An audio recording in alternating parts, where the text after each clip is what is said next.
español, ¿no? No lo digo en un sentido malo, nuevamente, la palabra nacionalismo en un sentido de ciencia política.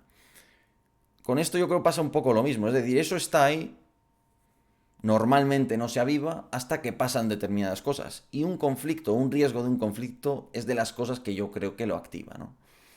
Am, o al menos así lo interpreto yo, vamos. Mm,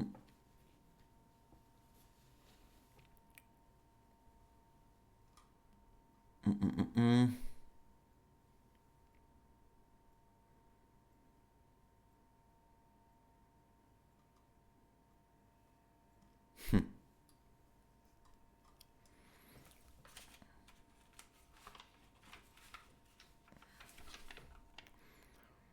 Em,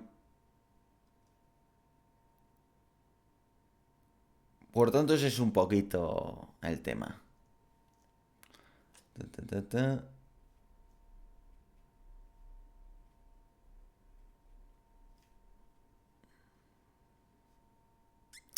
Vale, os estoy leyendo.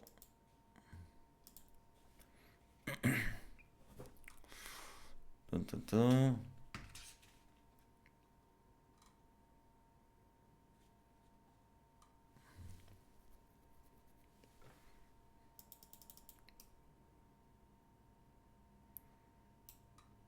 Vale, os estoy. Perdona que os estaba leyendo en los comentarios. Mm, bueno, pues vamos a abordar un par de temas más. Uno es todo el asunto de el narco en el sur de España. Obviamente es una situación negativa contra la que hay que combatir. Eso está muy claro y no hay que permitir, o sea, si hay una cosa que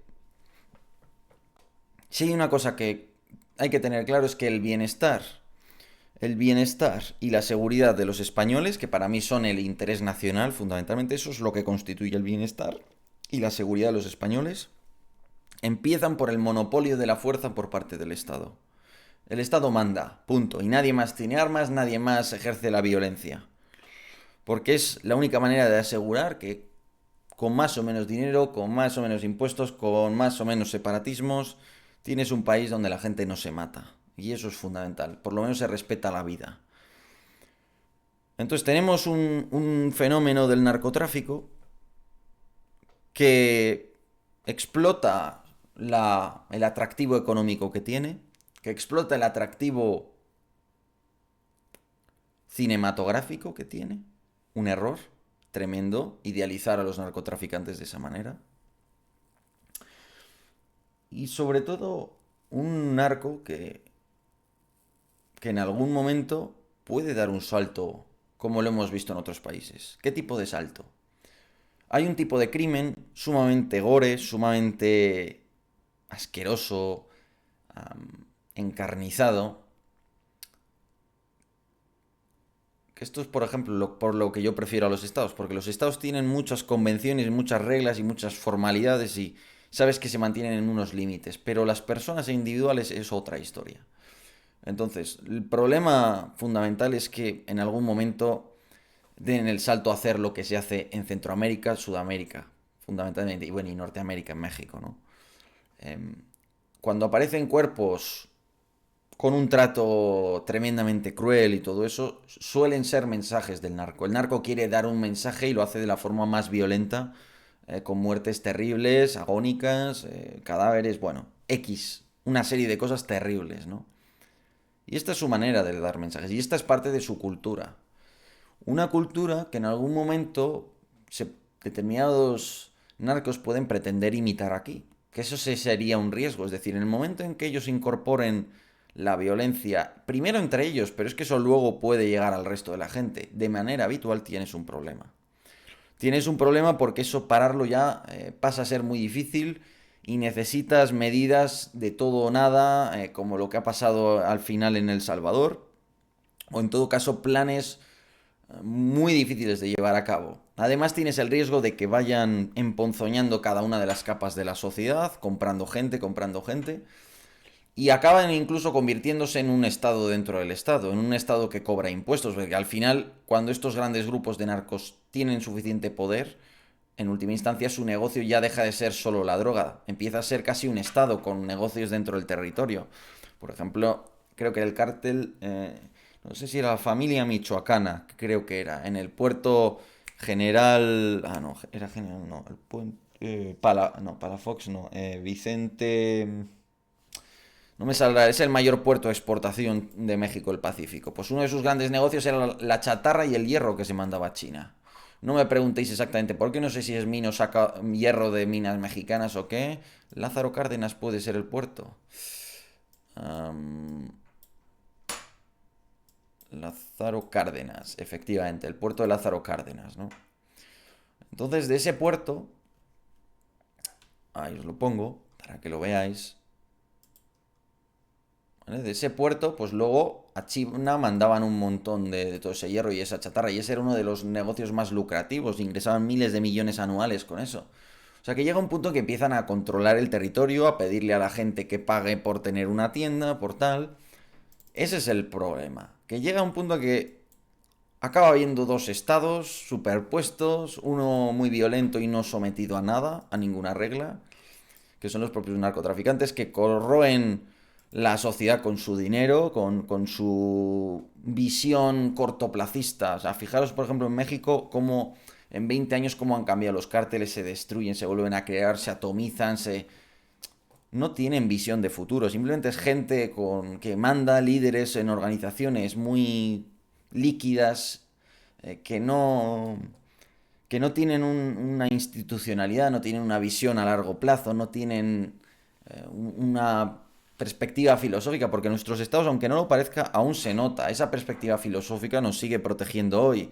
Esa idea de, digamos, de los contrapesos al poder ejecutivo, el legislativo, el judicial, sigue estando en nuestros estados, está presente desde el principio y hoy nos salva de las apetencias de nuestros gobernantes, ¿no? Y eso es importante y eso es fundamental. Pero aquí no hay nada de eso. Es gente que tiene el poder, tiene dinero y hace con él lo que su personalidad le indica.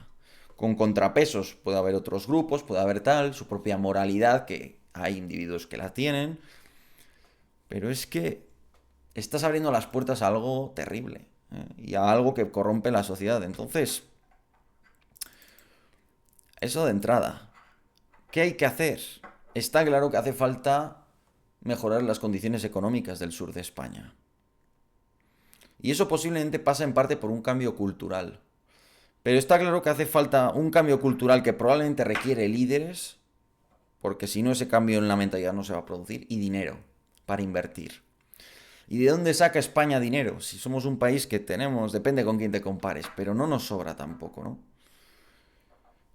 Yo me plantearía seriamente el tema de la legalización de las drogas. ¿Cómo, de qué manera? Y hablando con los propios narcotraficantes. Para tenerles controlados, forzarles a pagar impuestos, que entiendan que o se unen a ese plan o si luego hacen contrabando, pues lo van a pasar muy mal.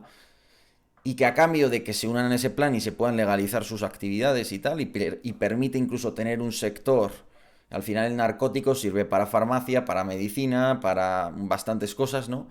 A cambio de generarle ese sector a España, que el dinero que genera, una parte, obviamente ellos con sus beneficios y tal, pero una parte muy importante, coordinada con el Estado y destinada a mejorar las condiciones, no a mejorar las condiciones de vida, porque no se trata de que tú des dinero para que la gente viva mejor, no, a generar oportunidades, fundamentalmente de empleo.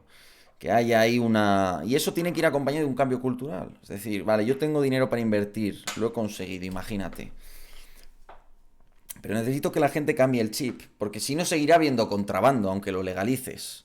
Ese es el punto, que puede haber contrabando. Aunque tú hayas legalizado una droga, puedes traerla sin pagar impuestos ilegalmente. Se llama contrabando y claro, según cómo lo hagas, la legalizas, nadie se legaliza y siguen haciéndote contrabando. Entonces, claro, el asunto es que tú tienes que lograr también un cambio cultural, que la gente entienda que le merece más la pena ganar 2.000, 3.000 euros, que ahí están muy bien y tal, y que aunque puedas ganar mucho más en el narco, no te merece la pena, porque la sociedad lo rechaza, porque te expones a unas penas muy duras, porque la Guardia Civil y la Policía Nacional están muy pendientes y te van a pillar, Y porque los principales ídolos de la juventud en esas zonas y los líderes políticos respetados, si los hay, pues han dicho que eso está mal, han dicho que eso no es un modo de vida, que eso es una desgracia para la sociedad, que eso destruye familias, que eso te destruye a ti mismo, que eso... Es decir, que ha salido una serie en Antena 3 en la que el narco aparece pues como un tipo caprichoso, egoísta, que vive un infierno pese a todo el dinero que ha acumulado. Ese es el mensaje que hay que transmitir. Y eso requiere una acción social y económica muy grande. Lo que no puede ser es que ellos se vayan infiltrando, que vayan ahí comprando voluntades, que todo se de tapadillo. A mí mi temor es que compren, financien partidos políticos y no lo sepamos. Eso es un peligro, porque esa es la correa de transmisión de la democracia y de todo. Como tengan a los partidos políticos, que no son precisamente la gente más honrada del mundo, muchas veces, pues tú me dirás, ¿no? Entonces, legalizar la droga, o parte, o hay que ver algo, porque si este problema va a más, tú me dirás. Y si no podemos hacer grandes planes así, pues mira, tener a la policía bien y lo de Locón, lo uno y lo otro, eh, darles medios y que lo peleen y que por lo menos, aunque el narco no vamos a poder eliminarlo nunca, que estén muy contenidos, ¿no? Y desde luego es una pena que la Guardia Civil pues esté recibiendo el trato que está recibiendo. Obviamente la tragedia que se ha producido pues es una auténtica pena. ¿Qué podemos decir, no? La Guardia Civil tiene, como cualquier organización, sus defectos y sus virtudes. Personalmente, lo que más valoro de ellos es su espíritu de sacrificio. Es decir, es gente que realmente, pues sí, cree en España, cree en su trabajo y se la juega por hacer cumplir su trabajo. Muchas veces por eso ellos actúan con pocos medios y con poco dinero, posiblemente con menos que ninguna otra organización, ¿no?, de policial en España. Y ese servicio que prestan es fundamental y en general es bueno. Entonces, para mí, sabiendo, pues bueno, que a veces está mal vista por una parte de la sociedad, desgraciadamente, que tocó vivir todo el tema de ETA, que no existe un colegio de huérfanos por casualidad, que además se les aplica el código militar en una parte importante.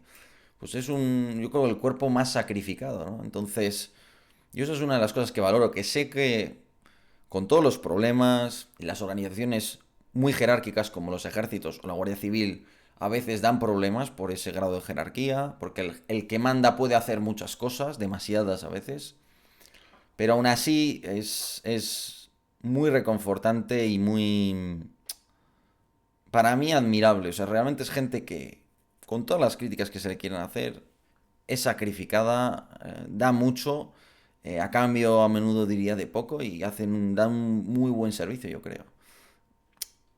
Eso, por lo menos yo lo veo así, ¿no? Cada uno tendrá sus puntos de vista. Am,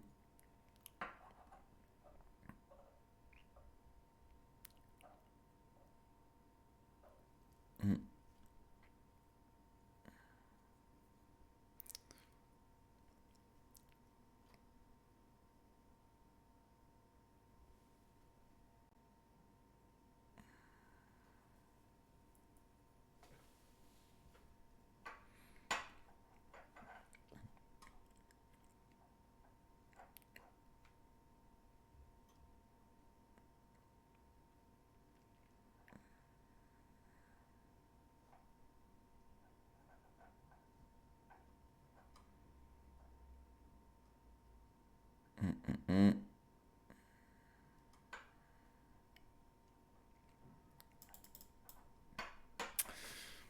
en fin, es una cosa que se podría hacer, porque como el debate de las drogas no está claro, una cosa que se podría hacer es plantearse, pues, coger una ciudad piloto, es decir, pues venga, Cádiz o la que fuere, ¿no? Chiclana, la que sea, vamos a legalizar el narco aquí. Vamos a hacerlo de determinada manera y vamos a hacer el experimento durante 10 años. Vamos a ver cómo evoluciona la sociedad, el número de drogodependientes dentro de la ciudad, los ingresos, todo eso, y vamos a irlo analizando, ¿no? Y a los 10 años tener un buen informe y ver cómo ha cambiado. ¿Ha aumentado mucho el número de consumidores o incluso ha disminuido?